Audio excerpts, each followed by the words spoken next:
બુલેટિનમાં આપનું સ્વાગત છે। લખતર તાલુકામાં આવેલ વણા ગામ ખાતેથી 66 કેવી જેટકોની બેદરકારી સામે આવી।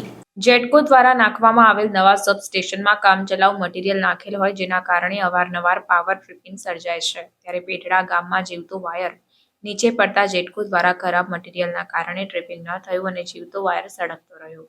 પેટડા ગામમાં જીવતો વાયર નીચે પડવાની ઘટનામાં જાનહાનિ ટળી હતી, પરંતુ જીવતો વાયર નીચે પડવાના કારણે જેટકો દ્વારા પાવર કટ ન કરવામાં આવ્યું અથવા તો ટ્રિપિંગ પણ ન થયું। જીવીના જેટકો દ્વારા પાવર કટ ન કરાતા વાયર સળગતો રહ્યો અને ચાલુ વાયર સળગવાનો જે વિડીયો છે તે વાયરલ થયો। સદનસીબે વાયર નીચે પડતા બાજુમાં આવેલ સ્કૂલમાં વેકેશન હોવાના કારણે મોટી દુર્ઘટના થતી અટકી હતી।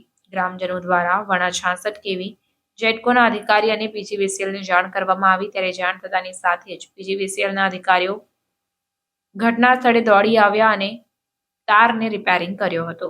રોણા ખાતે નવા બનાવેલા 66 કેવી સબસ્ટેશનની અંદર વારંવાર ખામી સર્જાવાના કારણે નવા ગામના લોકોને 6 થી 7 કલાક વીજળી વગર ગરમીમાં શેકાવાનો વારો આવ્યો છે।